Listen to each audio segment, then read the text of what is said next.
Lesson 1. The Last Lesson.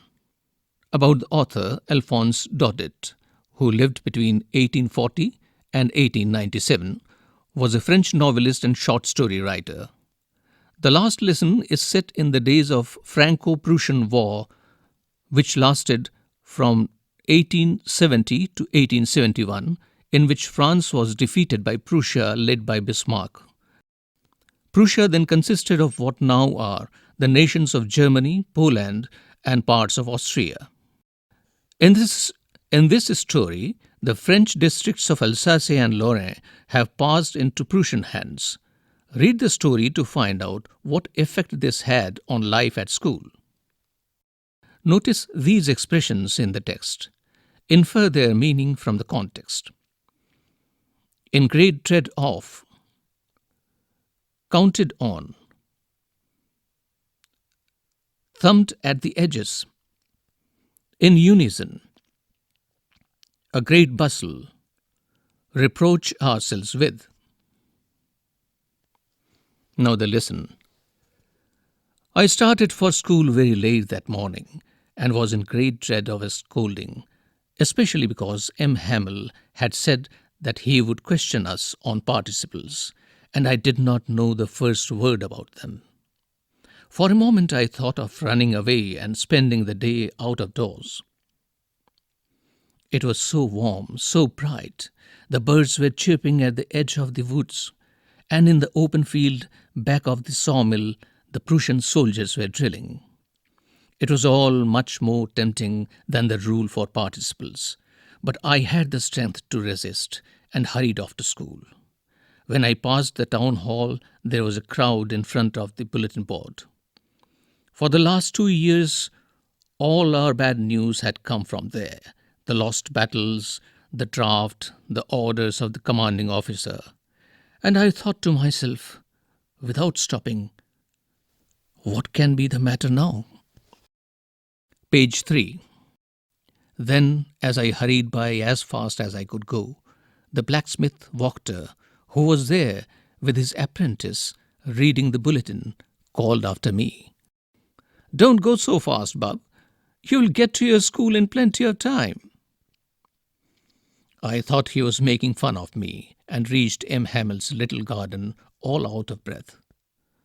Usually, when school began, there was a great bustle which could be heard out in the street. The opening and closing of desks, lessons repeated in unison, very loud, with our hands over the ears to understand better, and the teacher's great ruler rapping on the table. But now it was all so still. I had counted on the commotion to get to my desk without being seen, but of course, that day everything had to be as quiet as Sunday morning. Through the window, I saw my classmates already in their places, and M. Hamel walking up and down with his terrible iron ruler under his arm. I had to open the door and go in before everybody. You can imagine how I blushed and how frightened I was. But nothing happened. M. Hamel saw me and said very kindly, "Go to your place quickly, little friends. We were beginning without you." I jumped over the bench and sat down at my desk. Not till then, when I had got a little over my fright, did I see that our teacher had on his beautiful green coat, his frilled shirt, page 4, and the little black silk cap, all embroidered, that he never wore except on inspection and prize days. Besides, the whole school seemed so strange and solemn. But the thing that surprised me most was to see on the back benches that were always empty the village people sitting quietly like ourselves. Old Hauser, with his three-cornered hat, the former mayor, the former postmaster, and several others besides. Everybody looked sad, and Hauser had brought an old primer thumbed at the edges. and he held it open on his knees with his great spectacles lying across the pages. While I was wondering about it all, M. Hamel mounted his chair and, in the same grave and gentle tone which he had used to me, said, "My children, this is the last lesson I shall give you. The order has come from Berlin to teach only German in the schools of Alsace and Lorraine. The new master comes tomorrow. This is your last French lesson. I want you to be very attentive." What a thunderclap these words were to me. Oh, the wretches! That was what they had put up at the town hall. My last French lesson? Why, I hardly knew how to write. I should never learn any more. I must stop there then. Oh, how sorry I was for not learning my lessons, for seeking birds' eggs, or going sliding on the Saar. My books, that had seemed such a nuisance a while ago, so heavy to carry, my grammar and my history of the saints were old friends now that I couldn't give up. And M. Hamel, too, the idea that he was going away, that I should never see him again, made me forget all about his ruler and how cranky he was.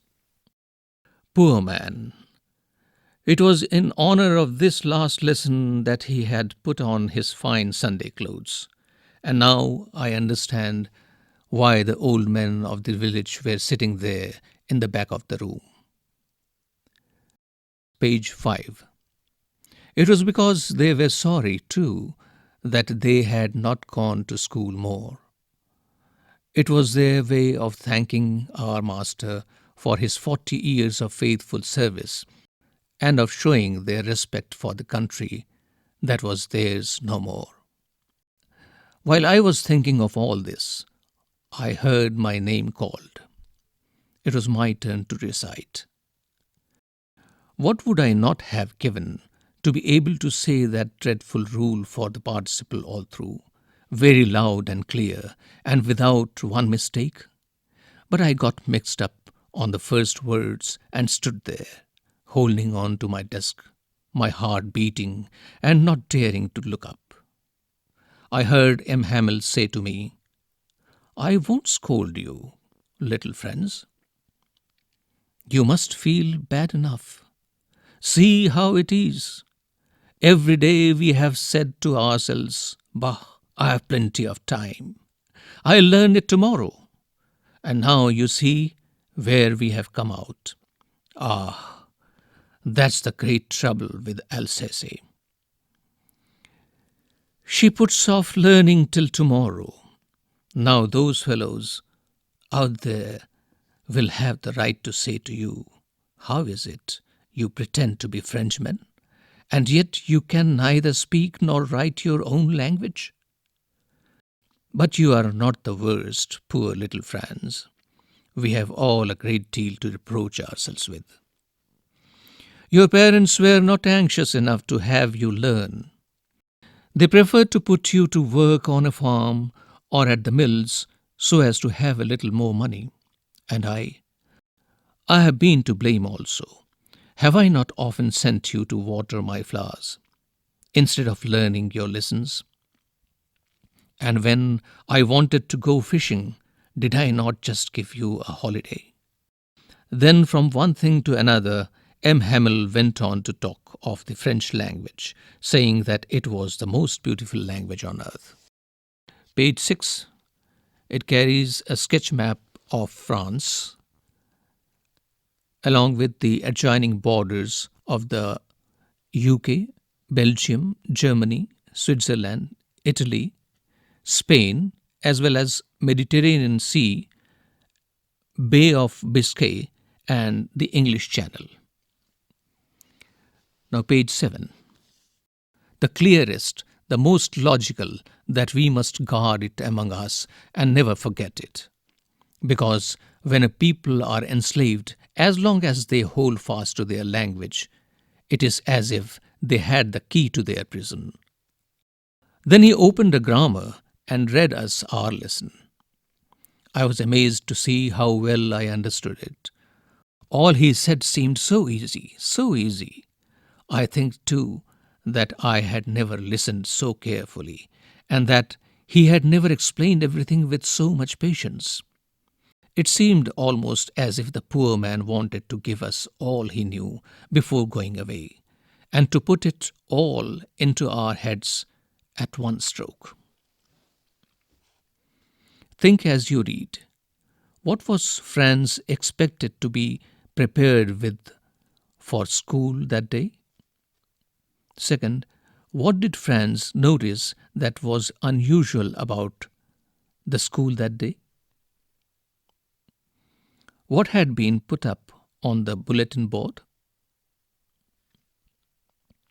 After the grammar, we had a lesson in writing. That day, M. Hamill had new copies for us, written in a beautiful round hand. France, Alsace, France, Alsace. They looked like little flags floating everywhere in the schoolroom, hung from the rod at the top of our desks. You ought to have seen how everyone set to work, and how quiet it was. The only sound was the scratching of the pens over the paper. Once some beetles flew in, but nobody paid any attention to them. Not even the littlest ones, who worked right on tracing their fish hooks, as if that was French too. On the roof, the pigeons cooed very low, and I thought to myself, will they make them sing in German, even the pigeons? Whenever I looked up from my writing, I saw M. Hamill sitting motionless in his chair and gazing first at one thing, then at another, as if he wanted to fix in his mind just how everything looked in that little schoolroom. Fancy! For 40 years he had been there in the same place, with his garden outside the window and his class in front of him. Page 8, just like that. Only the desks and benches had been worn smooth. The walnut trees in the garden were taller, and the hop-vine that he had planted himself twined about the windows to the roof. How it must have broken his heart to leave it all, poor man. To hear his sister moving about in the room above, packing their trunks, for they must leave the country next day. But he had the courage to hear every lesson to the very last. After the writing, we had a lesson in history, and then the babies chanted their ba, be, bi, bo, boo. Down there at the back of the room, old Hauser had put on his spectacles and, holding his primer in both hands, spelled the letters with them. You could see that he too was crying. His voice trembled with emotion, and it was so funny to hear him that we all wanted to laugh and cry. Ah, how well I remember it, that last lesson. All at once the church clock struck 12, then the Angelus. At the same moment, the trumpets of the Prussians, returning from drill, sounded under our windows. M. Hamill stood up, very pale, in his chair. I never saw him look so tall. "My friends," said he, I, but something choked him. He could not go on. Then he turned to the blackboard, took a piece of chalk, and bearing on with all his might, he wrote as large as he could, "Vive la France." Then he stopped and leaned his head against the wall, and without a word, he made a gesture to us with his hand. "School is dismissed. You may go." Think as you read. Number 1. What changes did the order from Berlin cause in school that day? Number 2. How did Franz's feelings about M. Hamel and school change?